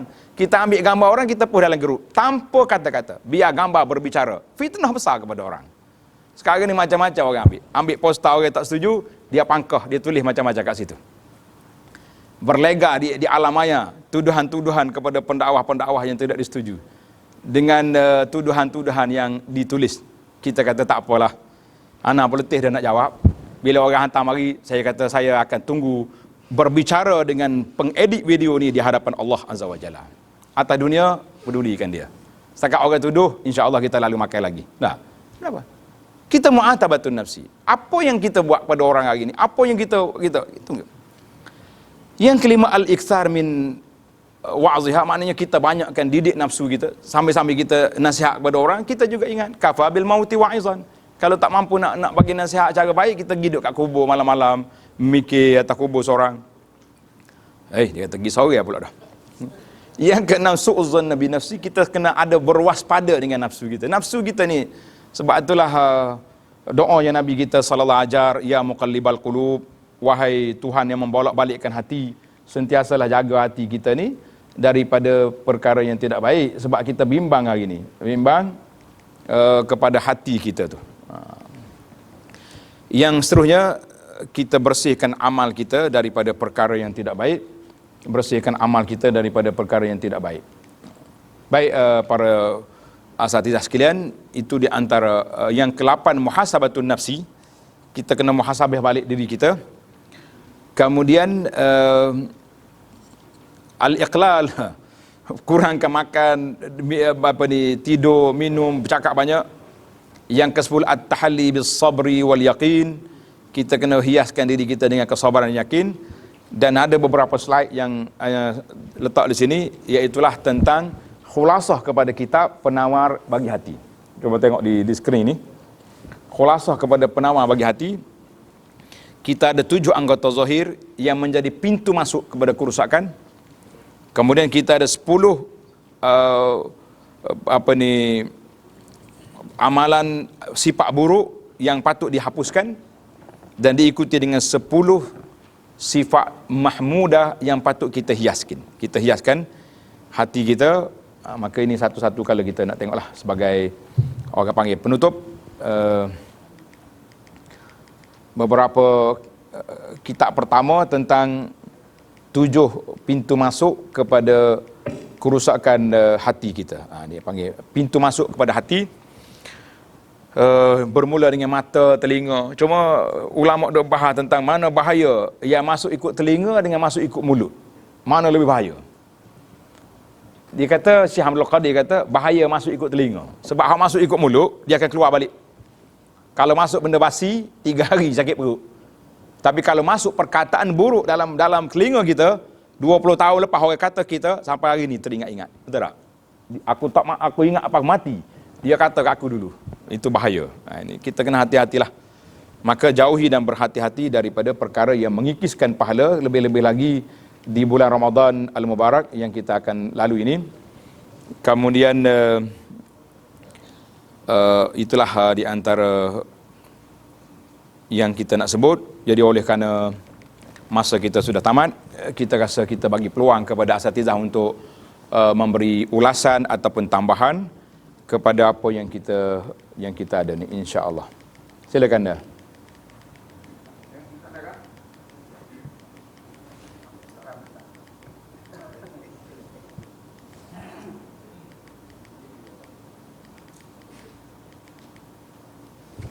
Fadhal. InsyaAllah kita buka pada para asatizah untuk mendapat penjelasan ataupun berkongsi maklumat untuk kebaikan kita bersama. Ada satu kata-kata yang menarik dalam poster, tengok di skrin ni. Tajuk dia tanggungjawab. Oh, sedap juga kata-kata tu. Hari ni kita banyak tanggungjawab sampai tak sempat nak buat tu benda ni. Tapi ingat, besok bila kita mati, kita akan dipertanggungjawabkan oleh Allah semua yang kita lakukan. Fadhal Ustaz. Assalamualaikum warahmatullahi wabarakatuh. Ada satu soalan yaitu berkenaan dalam masyarakat kita sekarang ini berkenaan dengan tazkiyah nafsiyah ya. Sambut dah. Ekor nomor satu. Ekor pula Pak Niko nomor satu nah. Pengajar tasawuf ini yang bermotivator menado. Dia anak tanya ke masih jika apa tips supaya masyarakat berminat mengaji ilmu tazkiyah Allah. Terima kasih kepada Ustaz. Dan setakat yang anda tengoklah di antara kuliah yang banyak mendapat sambutan, kuliah tazkiyah nafs, kuliah tasawuf. Cuma yang orang lagi itu mungkin kita kata kita besar, kita yang tak padan dengan dia, dia main makawak program. Setakat ini kalau tengok dalam playlist YouTube, coba tengok dalam halaqah Al-Quran Balani, kita ada macam-macam kitab.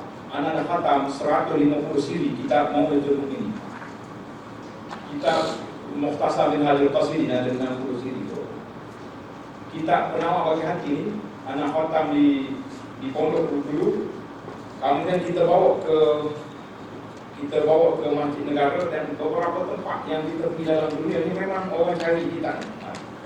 Itu kita yang warna kuning itu kita nota, bukan sarung itu nota yang ada kuliah di pondok diambil oleh penerbit PTS dan ditulis mula dan alhamdulillah setakat ini dia kata kita ni berapa kali cetak habis.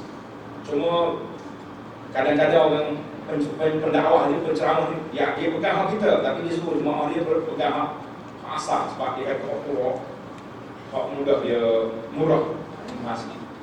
Tapi sekarang sudah ada jilid yang lebih murah. Mana pengalamannya dalam masalah ini ilmu tazkiyah nafsi mendapat sambutan. Cuma boleh jadi kita baca kitab perang tak ada dengan ini. Saya jangan baca boleh. Apa ni penama bagi hati boleh ataupun beberapa kitab yang baru-baru yang ditulis oleh contohnya di Majlis Agama ada kitab yang baru Syekh Abdul Qadir dan Abdul Qadir ada kitab. Jangan tengok tinggi. Kalau hobi tinggi memang lari. Wallahualam, itu pengalaman kita lah. Takat ni dapat sambutan. Dan satu lagi sambutan yang agak menggalakkan di dalam masyarakat, iaitu ilmu tafsir dan tadabbur Quran. Kita kena pilihlah tafsir. Karena tafsir yang suka baca terjemahan pimpinan Ar-Rahman. Pimpinan Ar-Rahman dia ada huraian, ada nota kaki. Kita tak banyak sangat nak syarah kepada kitab Allah. Kalau ada ustaz lain ada nama-nama kitab bolehlah. Tak apa, kita boleh bincangkan.